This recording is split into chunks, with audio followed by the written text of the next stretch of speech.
This is Los Angeles. Our Lady, the Queen of the Angels, as the Spaniards named her. The fastest growing city in the nation. It's been called a bunch of suburbs in search of a city.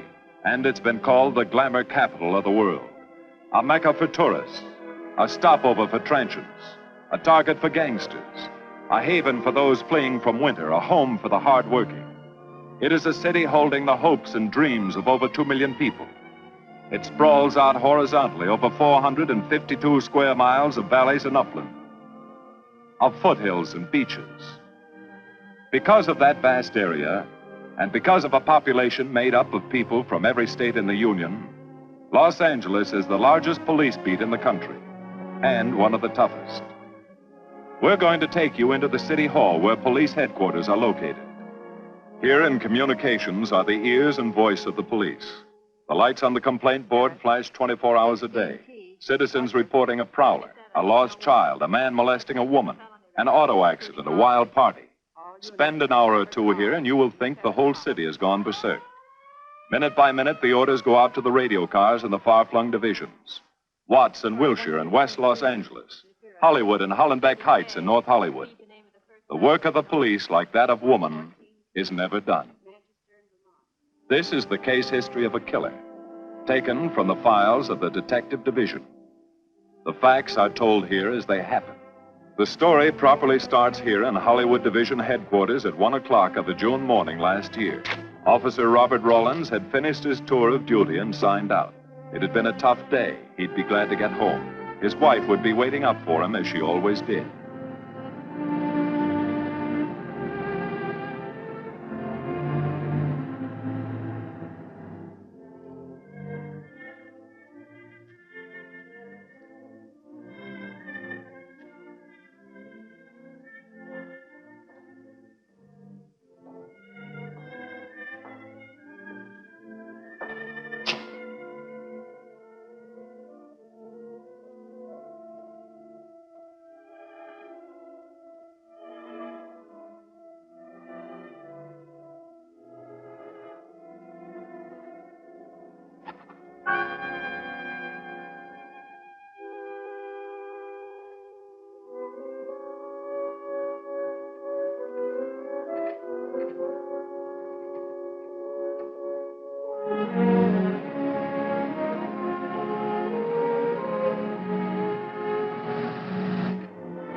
Hey, fella.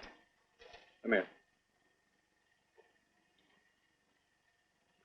What were you doing back at that radio shop? Just looking. I was on my way home. Live around here? Yeah, a couple blocks down. Let me see some identification. Sure.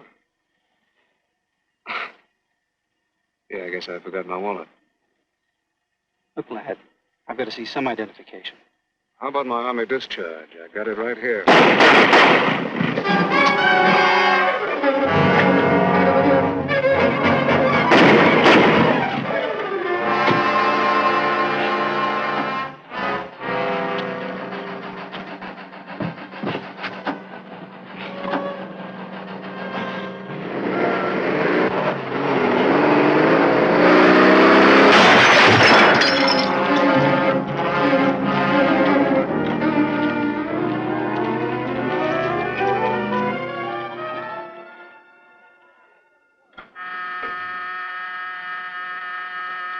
Police Department, Operator 27. I want to report the shooting of a policeman.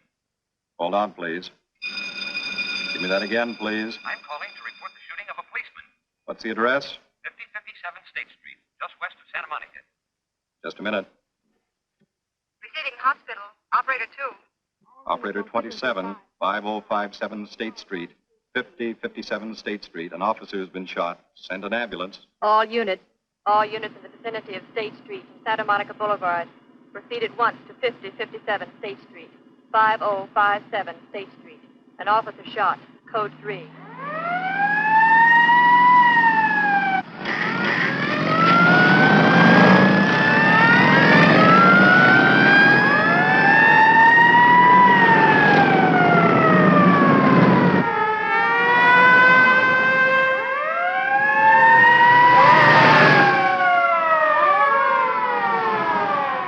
To Control 1. Control 1 to 80K. Go ahead. This is Breen. Instruct Homicide to throw out a dragnet and pick up all suspicious characters in the area of the shooting. Also notify Sergeants Marty, Brennan, and Chuck Jones to report to me at the scene of the crime. Control 1 to 80K. Roger.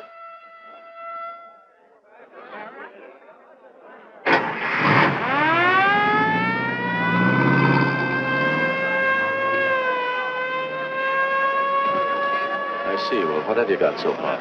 Well, not much, Captain Breen. A couple of cartridge casings.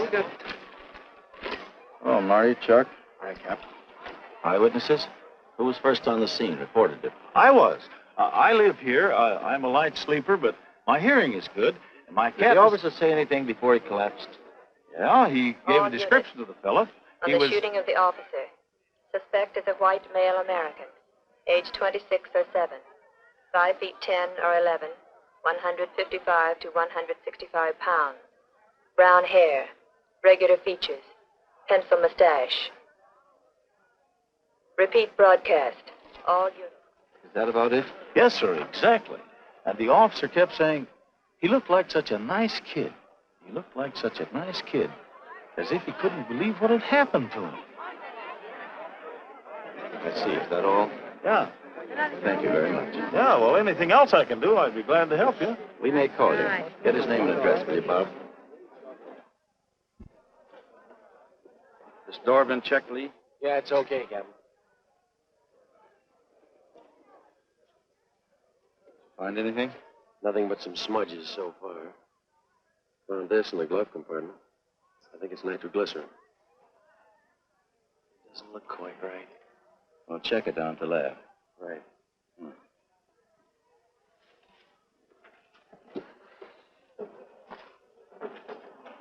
Open this up, Joe. No key, Captain. Try it open. Give me that bar, Frank.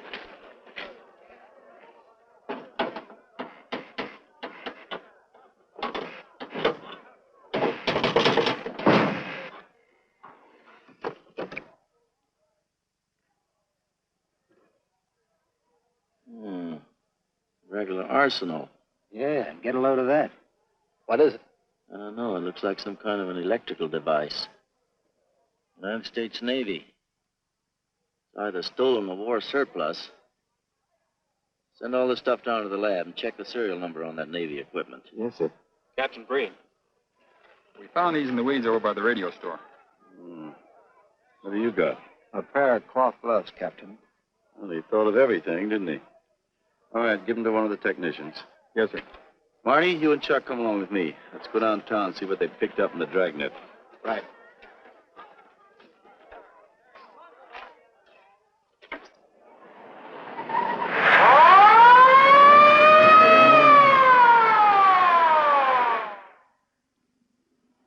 You know him, Marty? Yeah. I know his wife, too. Ever since high school. Captain, I wish you'd let Chuck and me handle this case. All right. I don't want any dead heroes. I just want the man who shot Rawlins. The suspects began to arrive at headquarters in droves. The police tossed every motel and hotel and many private homes in a 4-square-mile area around the scene of the shooting.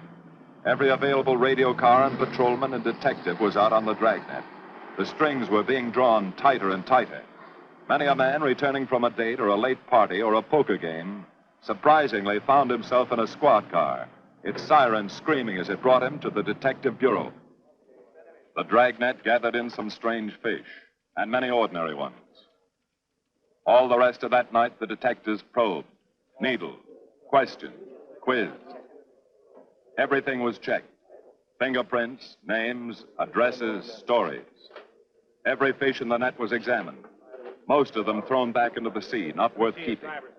Except a few parole violators and slightly shady characters whose stories needed a lot of verifying. I wasn't prowling no cars. Just taking a walk, getting in condition. You were running when the radio car picked you up. Yeah? Maybe that's why the guys call me Punchy. He's got a point there. 2 felony convictions, no warrant. He's on parole. Book him, violation of parole. Let's have the next one, Joe. What were you doing in that vacant lot? The vacant lot. Lot? What were you doing in it at that time of night? Ni mỗi mình cũng to lo ngồi ngồi xì hổ nội lo ngồi ấy 30幾年未有錄依賴過我姓陳嘅我陳家有做老豆嘅生意嘅。You say your name is Ralph Henderson. So what? Well, it's a funny thing, Ralph. There's a guy around this town that's been wearing your fingerprints. Only his name is Pete Hannon. Okay. So I'm dead. So what's one more confession in my life? Now you're talking, Henry. Okay, Andy. Oh, Harry. What have we got here? Oh, some robbery suspects. Candidates for San Quentin. Handsome here is the big shot. He runs the outfit. Have a gander at his record. Car theft, escape from reform school, robbery, assault with a deadly weapon. Not bad. Look at the heater we found on him. German Luger, fully loaded. Redhead here tried to carve up one of the arresting officers with this pretty toy. Nice boys. By dawn, many minor wrongdoings had been uncovered, and a few incipient felonies. The checking of the suspects had been thorough, painstaking, and tedious. But all the work was for nothing. The man who had shot Officer Rollins was not among them. He remained no more than a description, a shadow of a man, mysterious, elusive, deadly, hidden away somewhere in the vast city. As for Rollins himself, he couldn't help. He was in a coma at receiving hospital. Mrs. Rollins waited out the long, tense hours while her husband fought to live. Many another officer's wife had so waited. Many another will. The word came shortly after sunup.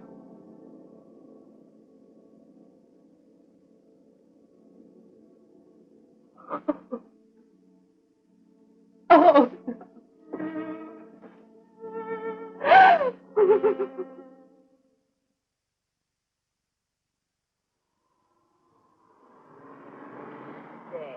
A white male American, 26 or 7, 5 feet 10 or 11, 155 to 165 pounds, brown hair, regular features, pencil mustache. This was no frightened fugitive. What went on in his mind? Why had he set his hand against his fellow men, taken the life of another, of a stranger, of a man who was merely doing his duty? He must have some plan, some goal that called for sudden death to anyone who got in his way.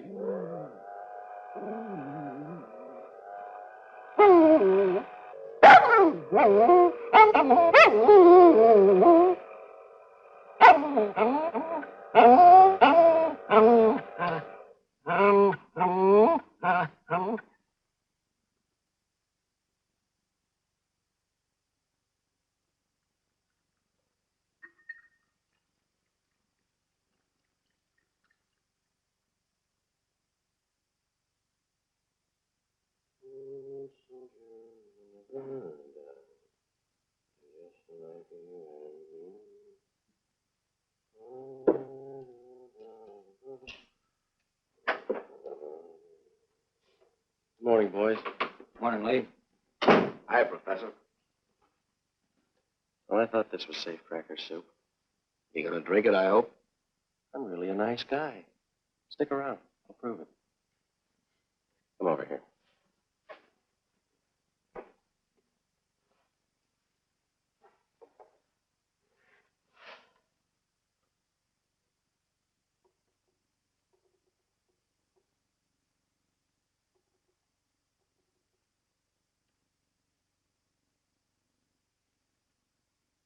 Hold this for me, will you, Chuck?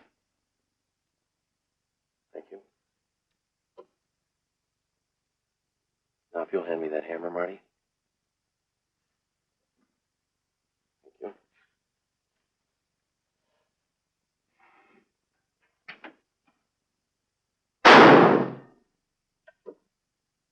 Yeah.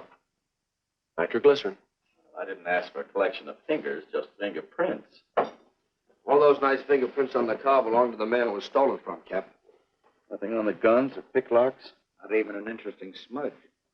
The gloves? Common type, worn by undertakers.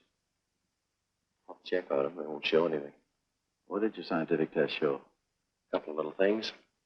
Tool identification on these picklocks. I got one under the scope. You want to take a look? Yeah.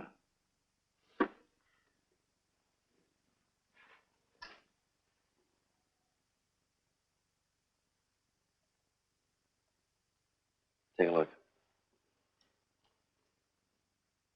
I see. Well, it seems to tie the tool up with the lock. Now, if that microscope could only tell us who did it. I'm working on that.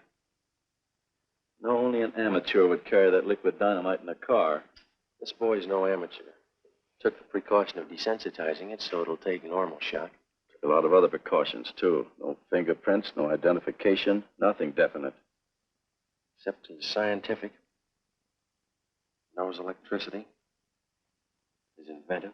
Yeah. Happy on the trigger. This is Captain Breen. Get me Captain Stevens a burglary, will you? I hate to disappoint you, Lee, but I think you've come up with something. Hello, Steve. How are you? Did your daughter's marriage come off all right? Good. Look, Steve, on those burglaries of electrical equipment lately, were there any where picklocks were used to gain entry? Good. Well, let me know if there's another report of one, will you? I've got an idea the Rawlins killer may be tied in with those. Fine. And give my regards to the newlyweds, too. So long, Steve. Well, what are you waiting for? You've got a job, haven't you? Get going. Yeah, let's go, Junior. Hold this for me, will you, Lee? Thanks. And so, with no fingerprints and only a vague description to go by, Sergeant Brennan turned to the modus operandi file. A criminal, like any human being, has his own habit patterns, unconscious traits that can lead to his downfall.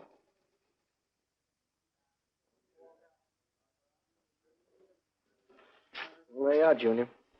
List of burglars who use picklocks for entry. Oh, great. This narrows it down to just a couple of hundred suspects in this area. Give me a match, will you? That may not be so bad. This guy's improved on the system. Maybe he's left his trademark on some other job. Well, here we go, legging it all over town, asking a million questions. What you paid for, isn't it? Am I paid to associate with you, too, Junior? You could do worse. Not this year. Come on.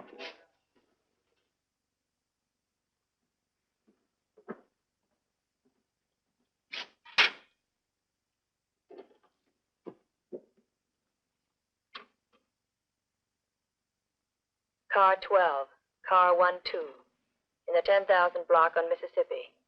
A 394-15 disturbance.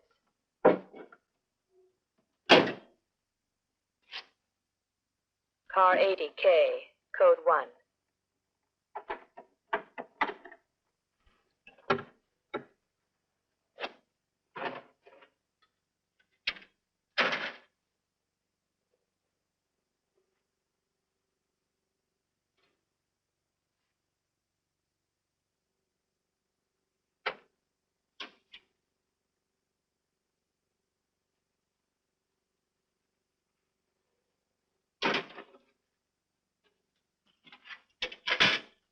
All units. On the broadcast of the suspect arrested in the shooting of Patrolman Rawlins. Cancel the cancellation. Suspect released from custody.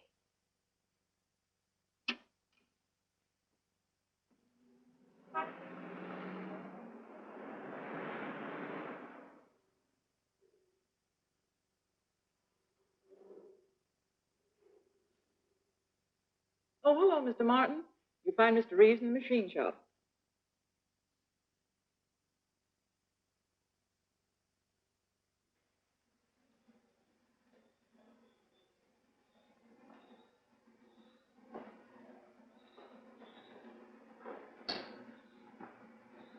Hello, Roy. Glad to see you. How are you, Mr. Reeves? Hi. I was hoping you'd drop in. I wanted to thank you for showing us how to handle that repair job. Helped a lot.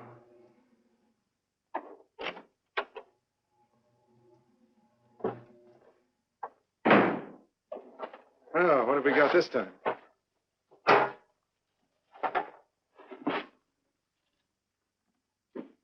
Silograph.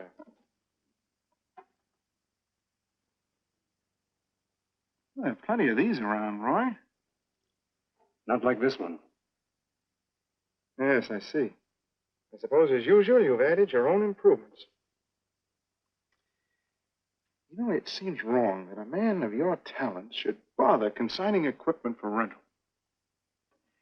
I'd like to see you devote yourself entirely to experimental electronics. It'll come one day. I'll have a place like this. Well, why wait? I've got a pretty good setup here. I have modern equipment to work with, a lab, and my confidence. Thanks, Mr. Reeves. I have other plans. But, Roy, you can't tell where it'll lead. Might even work your way around to a percentage of the business. I like it this way. You just rent out my equipment. All right, Roy. All right. But if you should change your mind.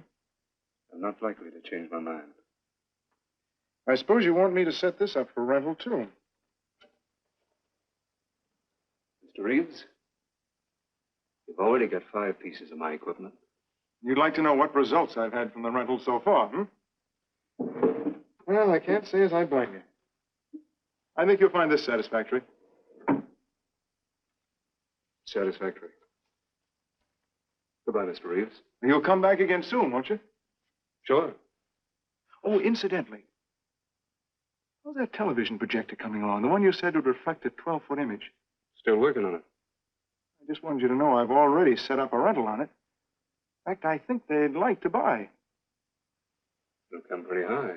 Oh, money's no consideration with this customer.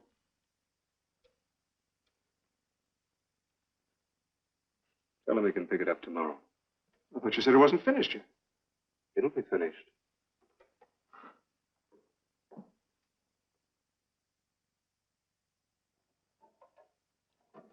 It uses an image fixer and then projects by ordinary incandescence. Roy, this is the best television projector I've ever seen. Let's hope that your customer thinks so. He will. Yes? Send him right in, Charlotte. There, you see, our customer is here, begging for the privilege of buying. Better be running along. I'm not much good at business. Oh, but Roy, he'll want to congratulate you. Just see that the price is right. All right, Roy. I'll get you a good deal. So long. See you.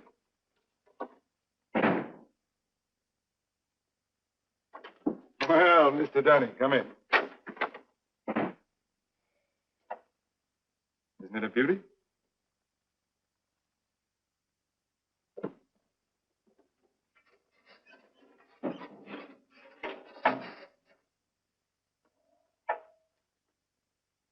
It's a beauty, all right. You like it? I certainly do like it. You see, it's mine. What do you mean? Let me have the police. I built it. Spent years on it. Why, you must be crazy. Roy built this machine himself. Your friend's a crook, Paul. You've been taken in. Hello? Give me the burglary detail. Dear Jim, regarding your inquiry on the .38 caliber Smith & Wesson revolver, sir. Oh, come in, boys. Burglary detail just sent this report through. It's a man named Dunning reports tracing a stolen television projector to the Reeves Electronics Lab. Think it's a tie with the Rawlins case? Well, take a look at this fellow Reeves and see what gives. I'll notify burglary we're following up on it. Right. Come on, Junior. What else did he place with you for rental? Oh, a number of things. All war surplus that he bought on his veterans rating. Oh, is this more of his equipment? Yes. Yes, he left it here on consignment. I'm sure that Roy can explain everything. Well, maybe he can, Mr. Reeves, if you'll tell us where he lives. But I don't know. Mr. Martin's on the phone, sir. I'd better talk to him. I think so, Mr. Reeves. I'll take it in the superintendent's office.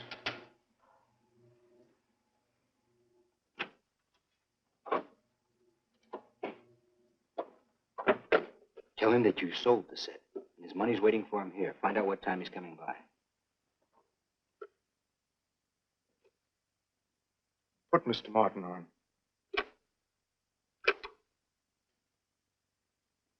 Hello, Roy? Yes, I've sold it. Your money is waiting here for you. Yes, I'll be working late tonight. What time will you be by? First thing in the morning. Well, maybe you better come in tonight, Roy. A couple of things I want cleared up. Like what? Oh, technical things. Besides, I don't like to leave the money in the plant overnight. How about 8:30? Fine. I'll see you then. I'll leave the front door unlocked.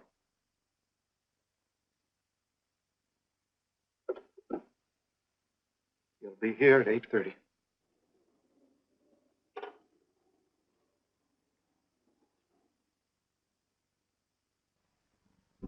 Well, I'll just run along home and get some dinner. We'd like you to stay too, Mr. Reeves. Why? For company. You want to cooperate, don't you, Mr. Reeves? Certainly. Good. Now, you just wait in your office. We'll be around. Very well. This way, gentlemen.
Reeves.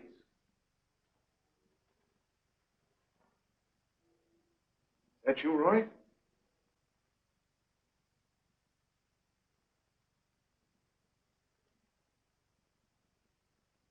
Go outside and block that alley door.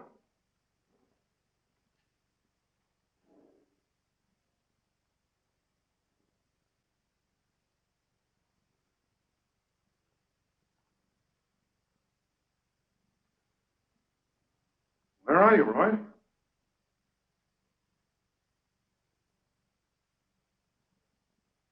Who's in here? No one. I'm alone.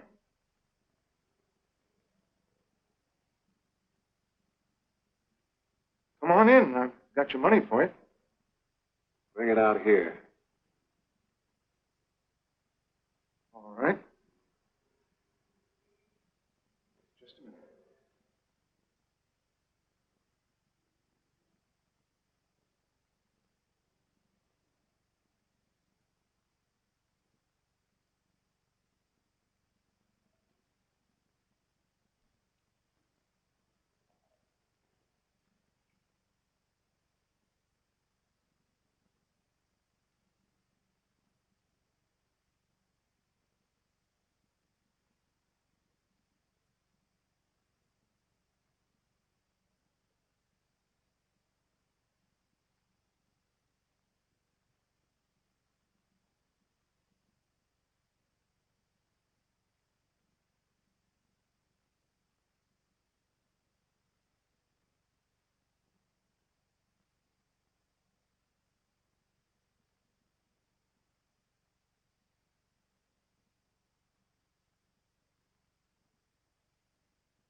No. None of them even looks like Roy Martin. He had such a fine face. Didn't keep him from carrying a gun. Or didn't you know that? No, I didn't. I told you all I know, all he ever told me. What about his friends? Didn't he have a girl? No, I don't think so. He had no interest in anything but electronics. Where'd he pick up the subject? Books, magazines. Mostly from the Signal Corps. He was attached to a radar unit. Get a teletype off to the War Department. That might help. Yes? Ready on your call to receiving hospital, Captain Breen. Hello, this is Captain Breen. What is the latest report on Sergeant Jones?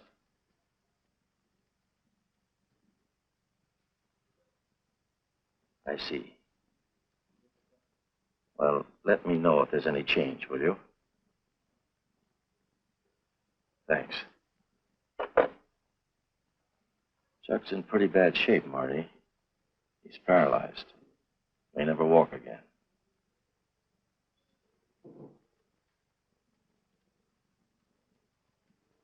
Oh, I'm sorry. It's funny that Martin showed up at 7 when he told you he wouldn't be there till 8:30. I don't know why. Except he was always unpredictable.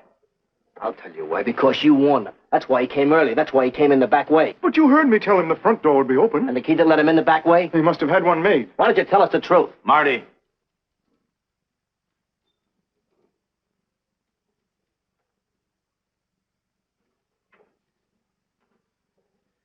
Now, look, Paul. You can make it a lot easier for us to believe your story if you'll just give us some facts. Something that might help us. I told you all I know. I've been gullible, all right, letting him make a fool of me. But I'd do anything to make up for what he did to Detective Jones. Sure you would. You can go now. Oh, thanks. Thanks. My friends, they can vouch for my character. That's good. We'll call you if we need you. Thank you very much. I think he's telling the truth, Marty. I think he's just gullible, like he said. What about the stolen stuff he was trying to peddle for Marty? We'll use it for bait. Maybe Martin will come back for it. Then we can ask him. Here. Nevertheless, I want a 24-hour tail put on Reeves, and I want a watch on his home and his factory. Right. You can keep those. Okay, Captain.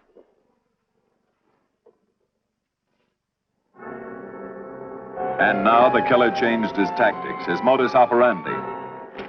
It would baffle the police. They always expected burglars to remain burglars, not go in for stick-ups. They'd never tie this up with him. So wearing a variety of disguises, coming and going like a shadow, ready to kill if cornered, he struck the bottle stores in a one-man blitz that had the robbery detail dizzy.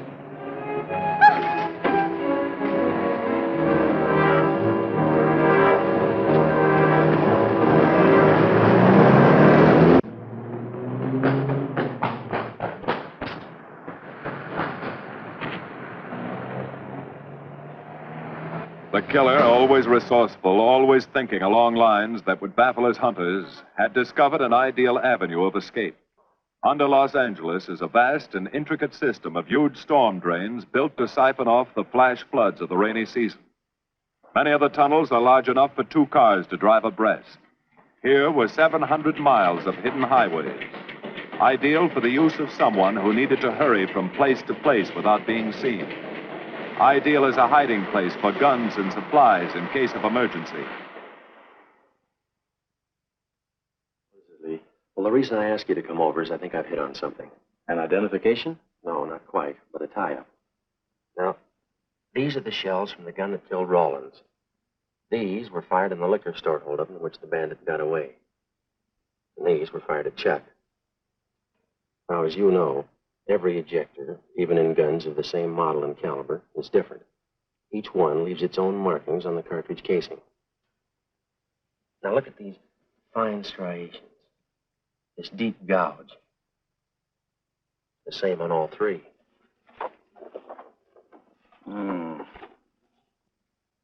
In other words, the man who killed Rawlins and the man who shot at Jones and Brennan, the stick-up who's blitzing the liquor stores, are all the same man. Right. All we need to know is what that man looks like. Get me Chandler in robbery, will you? I've got an idea about that. Also, it'll give us a chance to see if Reeves is on the level with us. Steve, Breen, about those blitz holdups you're on. Round up all the victims and have them down here tonight, will you? Oh, it's just a little scheme. Thanks, Steve. That's good.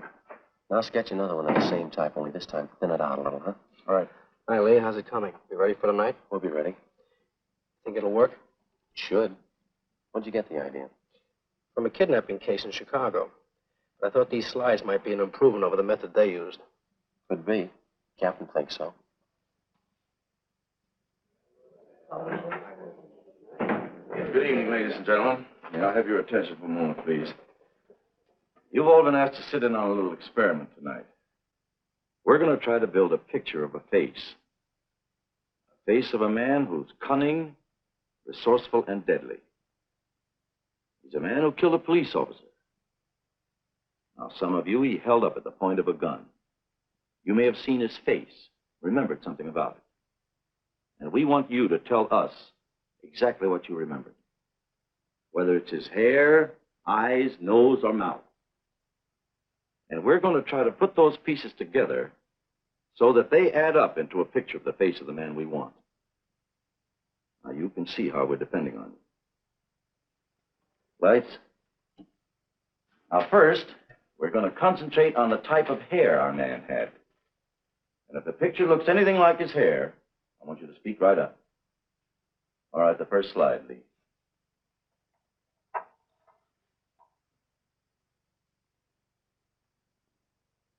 His hair had waves in it.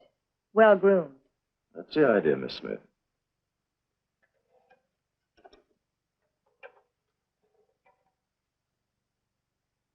Is that any closer? No, it was parted on the side.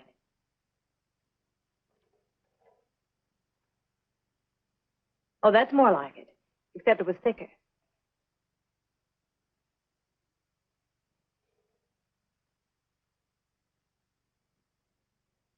Oh, that's very close.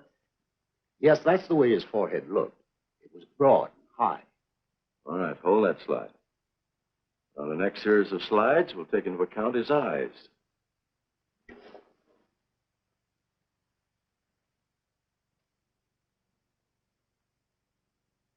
Oh, 1 minute, please. Wait, 1 minute. His eyes were a little like that. Maybe a little smaller, like beads. Go on, Lee.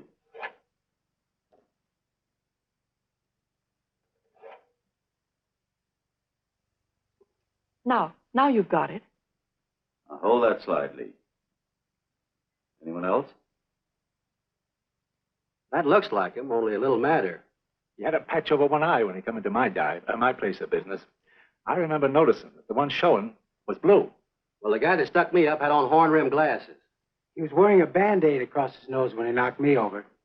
Uh-huh. All right, hold that, Lee. Well, so much for the eyes. Go ahead.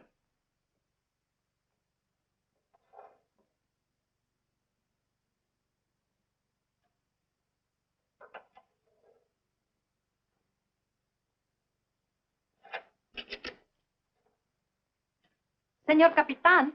Yes, Miss Montalvo? Ay, ¿cómo se dice en inglés? Sus órdenes, señorita. Ah, qué bien. En este bandido, la nariz fue chata, como aquella, pero un poco más chata y más ancha. Like that, Captain, but more snub, wider. Try another one, Lee. Como aquella. Casi la misma. She says that's about it. Thank you very much, Miss Montalvo. Get Reeves. Any more comments? That's pretty close, all right. Pretty close. Perfect. All right, now we'll start on the mouth and chin. The next series, Lee. I think his lower lip stuck out more. The mouth was thin and mean, like it never laughed. Go ahead. Something like that, but thicker lips. There. That's it. That's him. All right, now hold that right there, Lee. Oh, come in, Mr. Reeves. Good evening, Captain. Did you ever see that face before? Why, it's Roy. Except for the hair being a little lighter and the eyebrows heavier. It's Roy. You're sure? I'm positive I'd know him anywhere.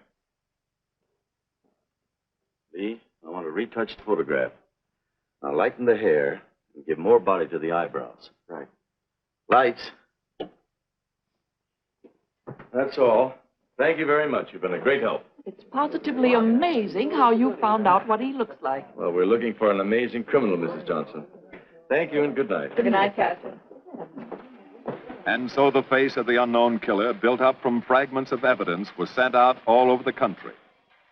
To chiefs of police, to sheriffs, to county constables and county jailers, to the wardens of prisons, to all postmasters and postal inspectors, to the agents of the Treasury Department, to the FBI. They showed that picture to the inmates of jails and prisons, to men with a wide acquaintance among the cat burglars and the violence boys. Informers and con men and sharpshooters were quizzed, those on the fringe of crime and those deep in the rackets. Many wanted to help. Nobody could. No one in the underworld recognized that mysterious face. He was as unknown as if he had lived in the 16th century.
Reeves.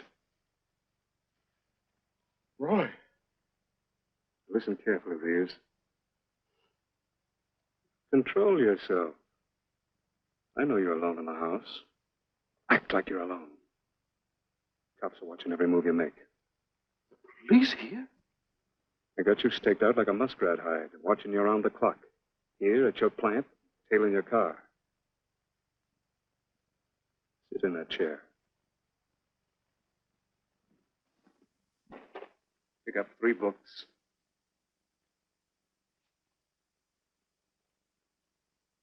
Don't look up and don't answer me. All right. So glance at the books.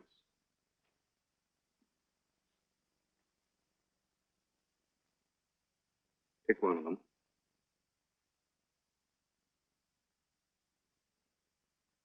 Okay. Now, that's the book you want to read before you go to bed. Now, get up and turn off the lamp.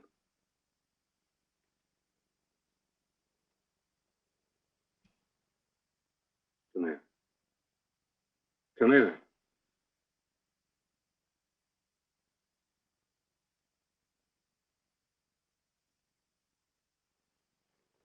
Go in the den.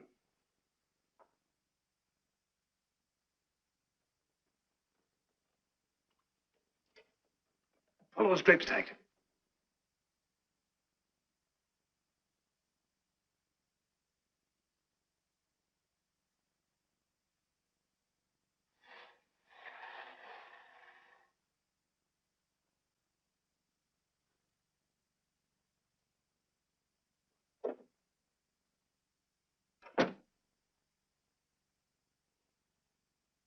Get away from them.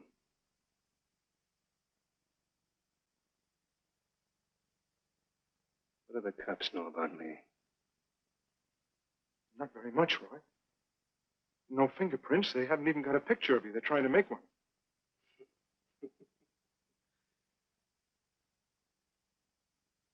How much cash you got in the house? None. I never keep any cash in the house. It isn't good business. Suppose you think it was good business letting me walk into that trap. No, I know. Don't do anything you'll regret. Now listen to me. It isn't too late. Give yourself up. Come to your senses before you kill someone else.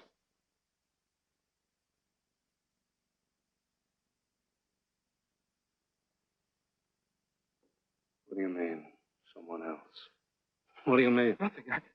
The two officers, they said one of them might die. He's still alive, isn't he? Reeves? I never thought you'd stooge for the police. You almost got me killed. Roy, you know the police are right outside. You'd never get away with it.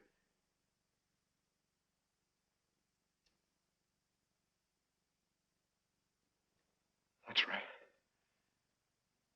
Now you're being sensible.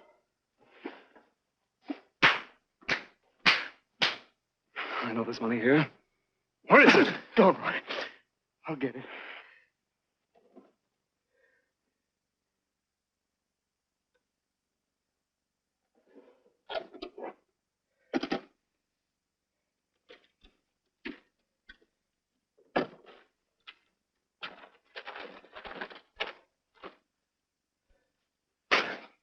It's not enough. Stuff you better mind is worth thousands. Get more. Get it. Keep it handy. We'll be back next week, next month. But get it and have it ready. Just give me time.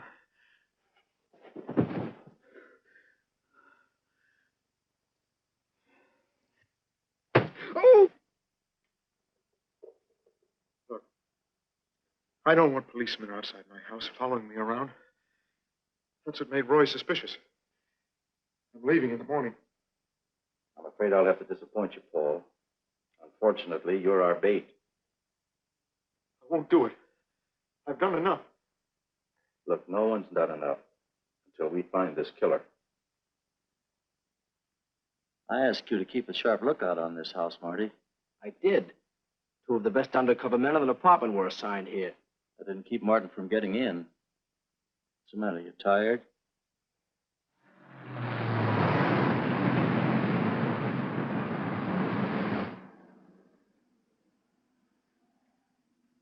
You got any idea how long you've been on this case, Marty? Months. Long enough to have come up with something by this time.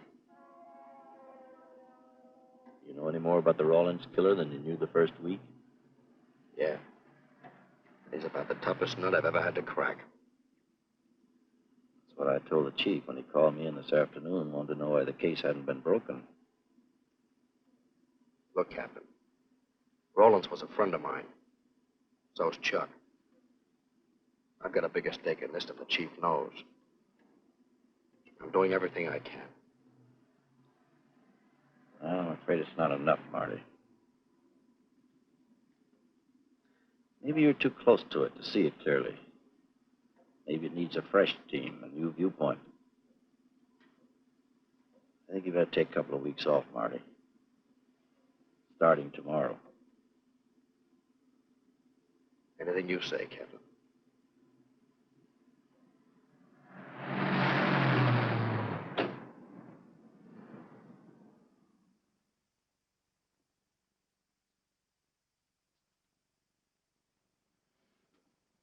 Hiya, Marty.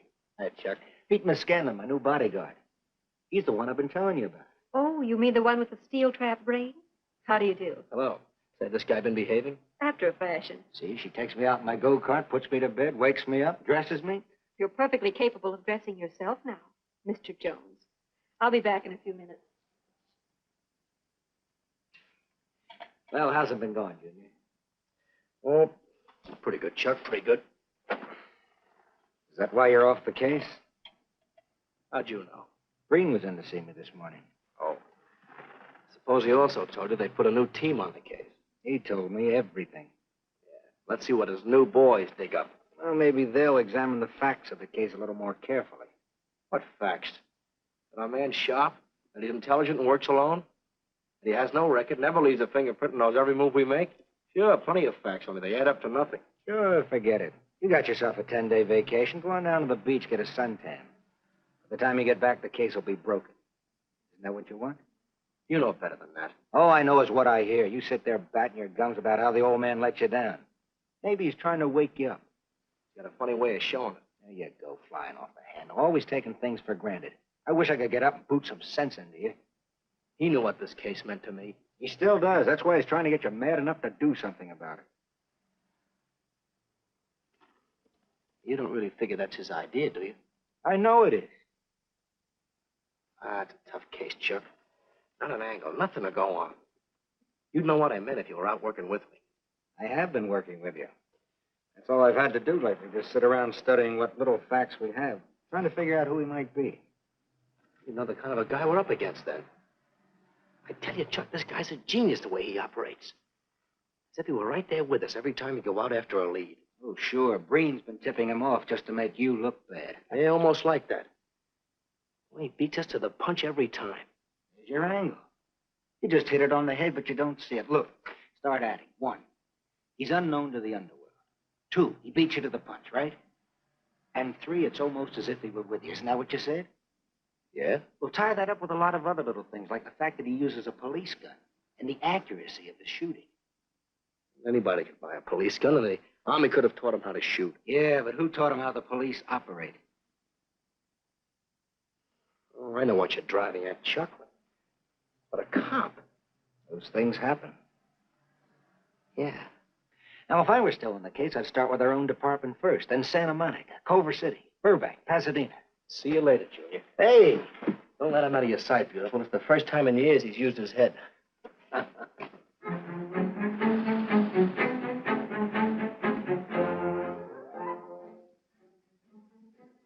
Did you get a print of every mug we take? We always send LA a copy, Sergeant. It's personnel photos I want. You mean of our boys? That's Rollins' killer, isn't it? That's right. You've checked your own department. We did that first.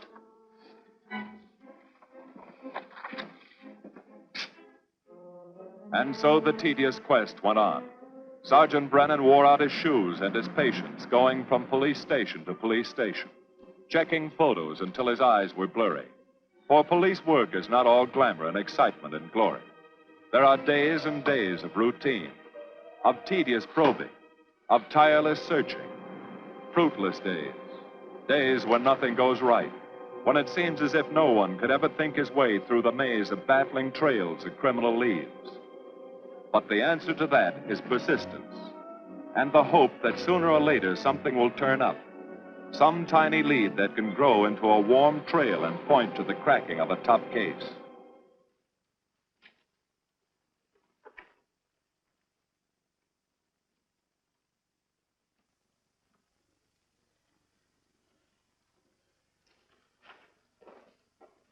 Well, that does it, boys. Can't say I'm sorry you didn't find him in here. I'd hate to think it was a cop. Doesn't seem to be anybody. Just a lot of pieces of a face that never existed. Would you mind if I see that again? Sure, frame it. Put it on your dresser. Wait a minute. He wasn't a cop. He was a radio technician right here in our dispatch office. What did you say? I'm saying he worked here in 42. Well, come on, give. I remember the kid well. He was sort of strange, never bothered with anyone in the department, just kept to himself. He was in line for promotion when he was drafted. Where was he living at the time? I don't remember. Try the dead files. He never asked for his job back after the war. I remember writing to him about it, though. He was an excellent worker. Oh, yeah, here we are. Yeah, this is it. It took a while before he answered, but like he says in the letter, he wasn't interested.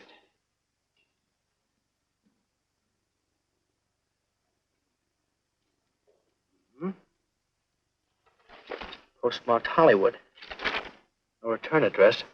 What do you want us to do? All the work? Oh, thanks a lot, Freddie. Remember, he was a civilian employee.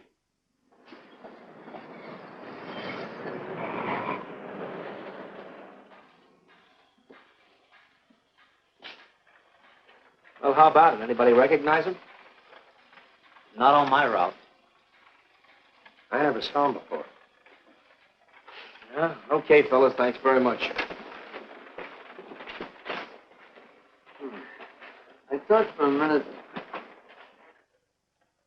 No. He had that face. I wonder. Yeah? Well, this may not mean anything, but he looks like a guy that's on my route. He never gets any mail, but I see him around there all the time. He lives in one of the courts. Where? Come on, I'll show you. It's not that easy. What time does your route take you past those courts? About 9 o'clock. Why?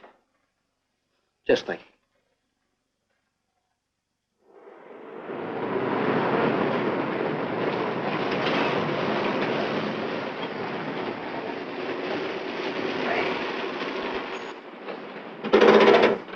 You got any chocolate milk? Sure have, buddy. Yeah. Thanks. What's your park? Straight on back. Second in the yell. Number 7. Right. Kind of warm today, huh? Oh, it's not too bad for this time of the year.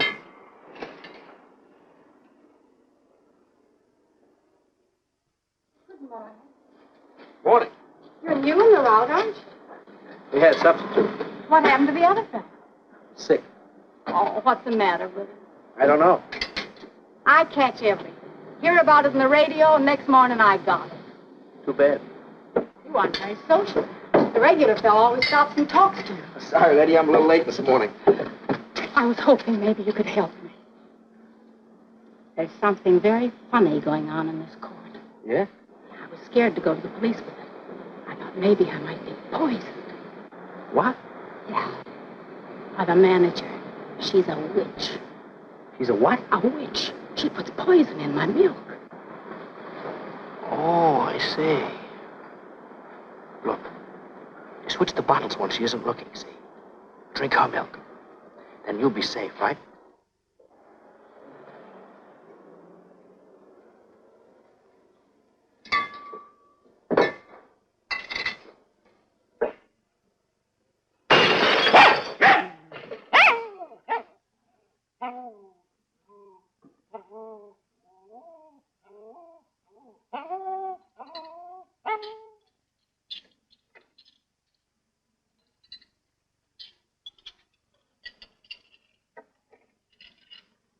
Why, I had a little accident. Got a mop, I'll clean it up. Leave it be. I'll clean it up myself. Okay, mister.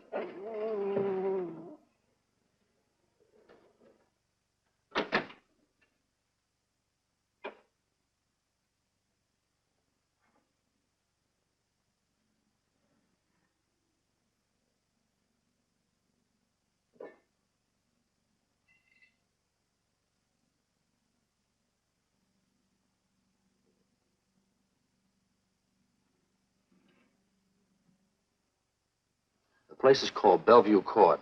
I drew this from memory, but it's pretty close. That's where he's hiding out, right there. You sure he's our man, Marty? Captain, I couldn't go wrong on that face. He's our man.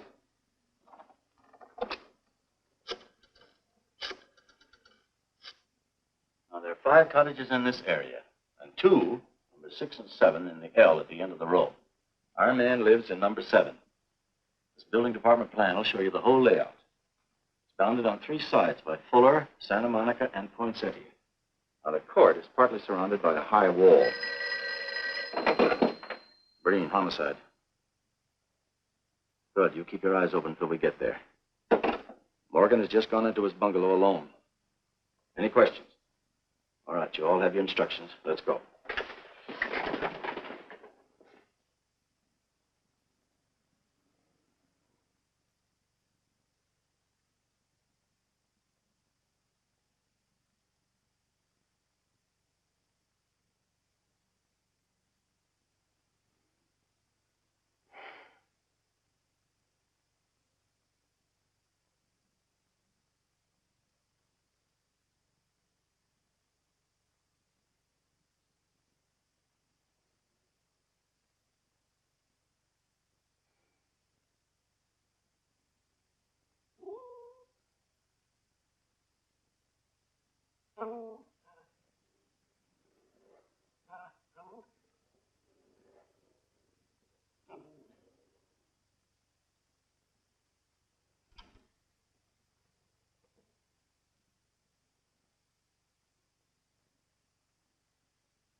We're out on time. Wait 5 minutes. Go around and block the side entrance.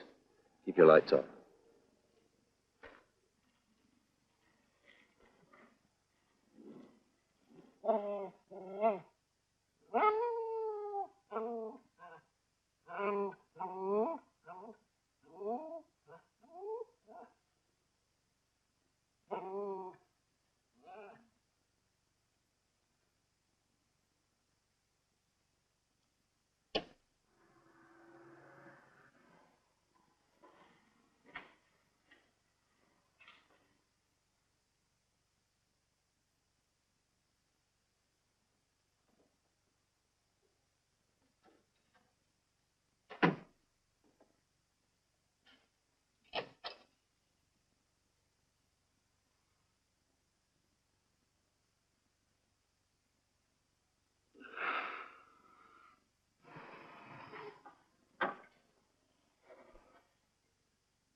I want a radio car in a hurry.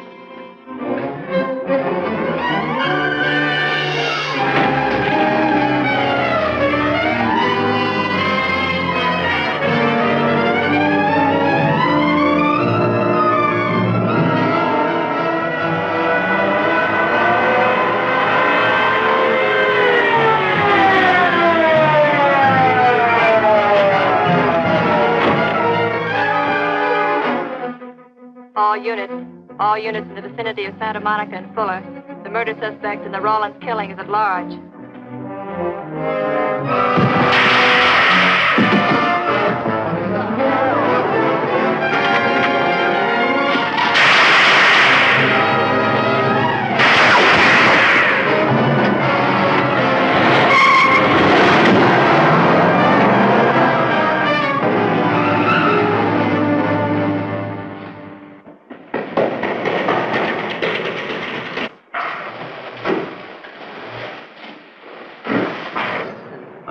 Covering the storm drain system in this area. Get it and meet me at Venice and Garfield. Jones, Miller, you stay here in case he comes up for air. I want a man at every other drain entrance along this line. He's got to come up somewhere. Come on, Marty. You're driving.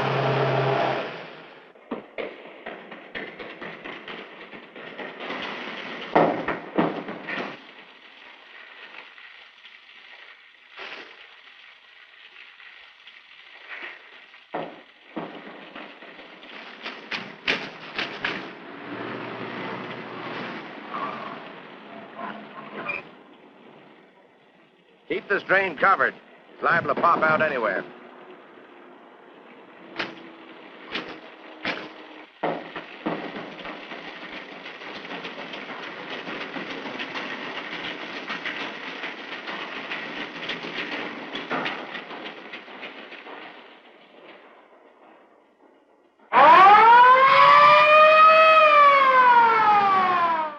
Why Venice and Garfield, Captain? It's the main intersection of the system. We can head him off that way.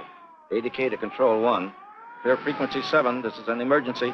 Control 1 to all cars on frequency 7. Stand by. Control 1 to ADK. Go ahead. Notify Homicide. Send the following to Venice and Garfield. 4 squads, battle lanterns, gas mask, tear gas. Urgent. This is a code 3. Control 1 to ADK. Roger.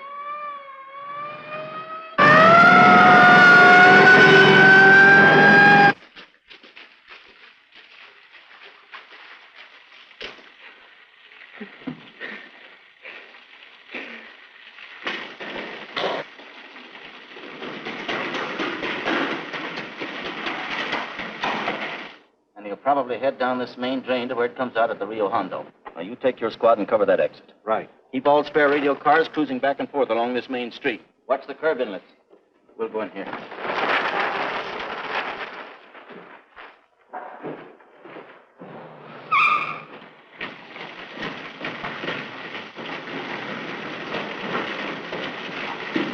Any sign of him? No. And we've searched every foot between here and the Rio Hondo outlet. Then he must be up ahead. Let's go.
Gas gun.